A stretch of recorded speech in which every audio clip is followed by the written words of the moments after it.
राधे राधे दोस्तों, welcome back to my channel Nikita the struggle journey. तो कैसे हो आप सब? आई होप आप सब अच्छे होंगे और आपकी पढ़ाई अच्छी चल रही होगी।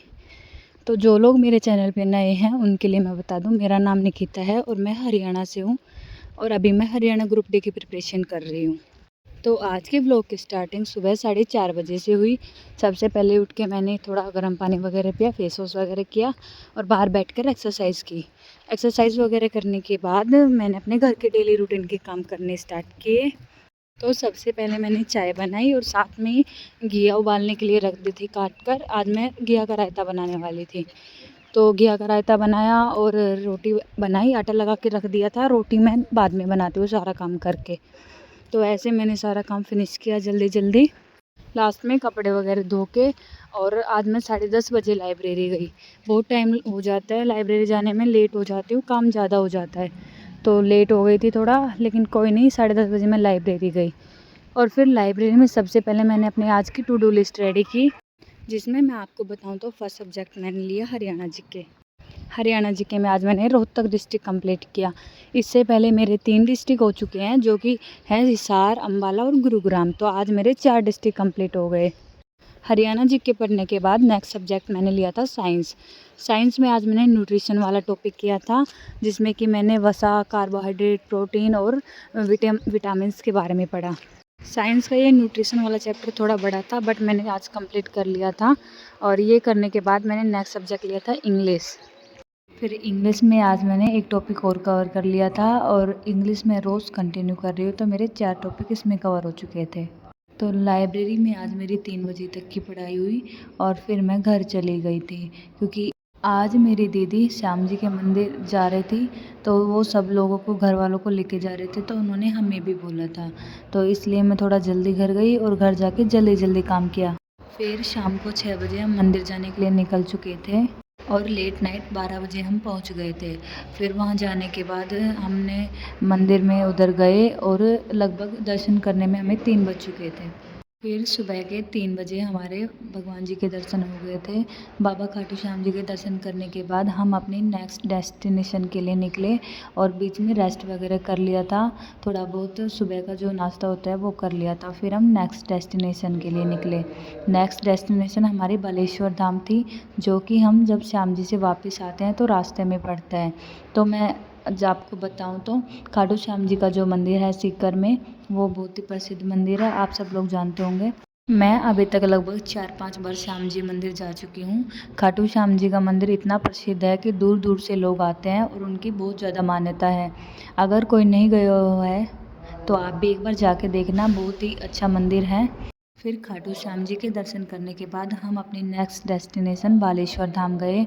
ये बालेश्वर धाम जो मंदिर है, ये खाटू श्याम से वापस आते समय रास्ते में पड़ता है। तो ये भी बहुत अच्छा मंदिर था। इधर जो हमारे भगवान शिव जी थे, उनका बाल रूप है, तो इसलिए हम वहाँ भी गए थे देखने के लिए। और मैं यहाँ तो पहली बार गई थी।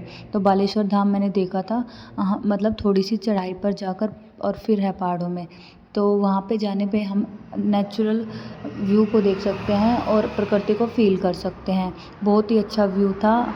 ये बालेश्वर धाम में ऐसी मान्यता है कि यहाँ पे पेड़ों की जड़ से पानी निकलता है। एक पेड़ ऐसा है जिसे देखते हैं तो वो ऊपर से बिल्कुल सूखा हुआ है और उसकी जड़ से पानी निकलता है। वहाँ से चाहे हम कितना ही पानी भर ले, लेकिन पानी वहाँ से निकलता रहता है। आप भी कभी जाओ तो वहाँ देख के आना। ये बहुत ही एक मतलब कि परंपरावादी चीज़ है जो बहुत पुरानी है और मैंने भी ये फर्स्ट टाइम देखा था। तो पूरा दिन मेरा ऐसे बिजी था और बहुत बिजी शेड्यूल गया था। इतना घूमने के बाद शरीर में बहुत थकान हो चुकी थी और मैं बहुत थक गई थी।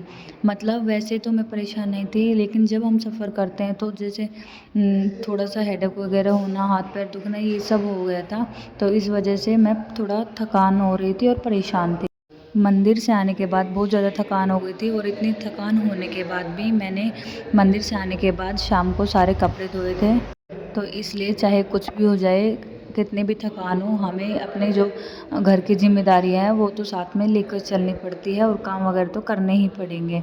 मैंने सोचा था मंदिर से आने के बाद मैं 11-12 बजे लाइब्रेरी चल जाऊंगी और शाम 5 बजे तक पढ़ाई करूंगी, लेकिन ऐसा हुआ नहीं। नींद तो मैं सहन कर सकती थी, लेकिन जो घर के काम थे वो नहीं रुक सकते थे, इसलिए मैंने सारे काम वगैरह किए थे। हम जितने भी लोग गए थे सब लोगों को नाश्ता वगैरह कराया, और फिर उनके जाने के बाद हमने नहा धोकर खाना वगैरह खाकर थोड़ी देर रेस्ट किया था, लगभग 2 घंटे आराम लिया था। फिर शाम को वही घर के काम स्टार्ट हो गए थे, तो सारे काम ख़त्म किए।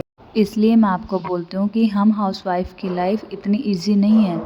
हम चाहे कितना भी काम कर लो, हमारे काम की कोई वैल्यू नहीं है, लेकिन अगर हम खुद के लिए पढ़ेंगे तो उस पढ़ाई की बहुत वैल्यू होगी, कि पढ़ने के बाद हम अपनी जॉब हासिल करेंगे और जॉब मिलेगी तो हमारी एक अलग इमेज बनेगी।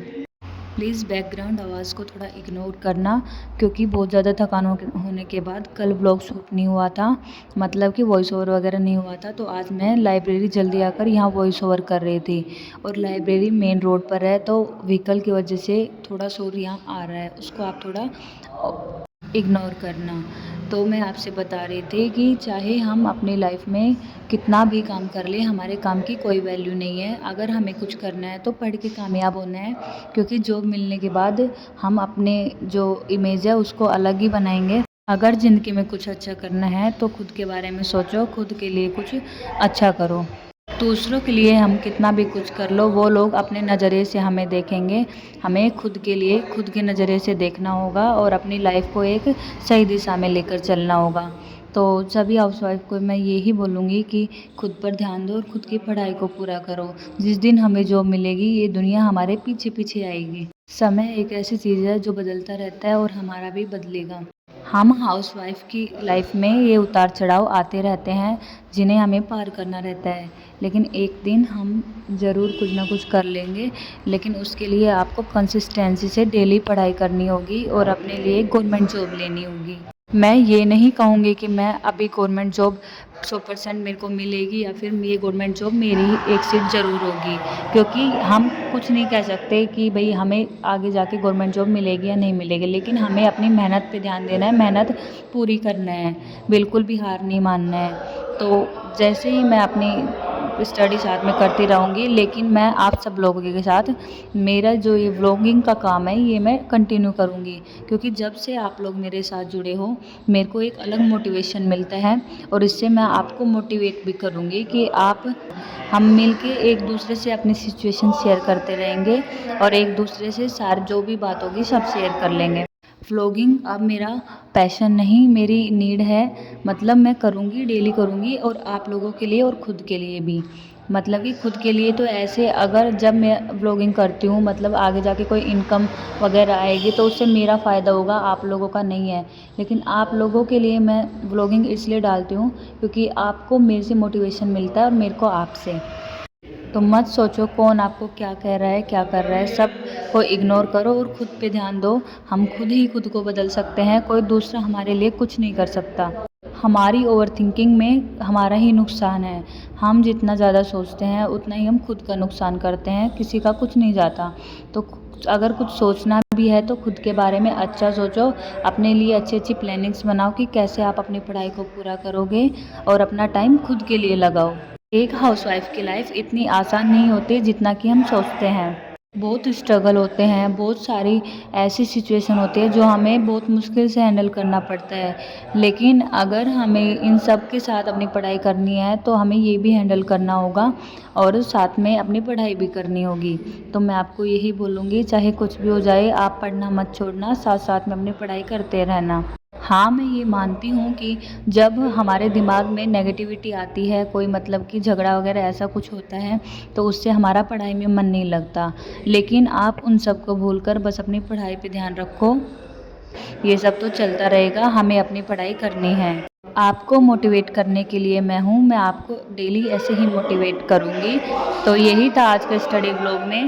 कल मिलते हैं एक नए स्टडी व्लॉग के साथ, तब तक के लिए bye bye and thank you for watching.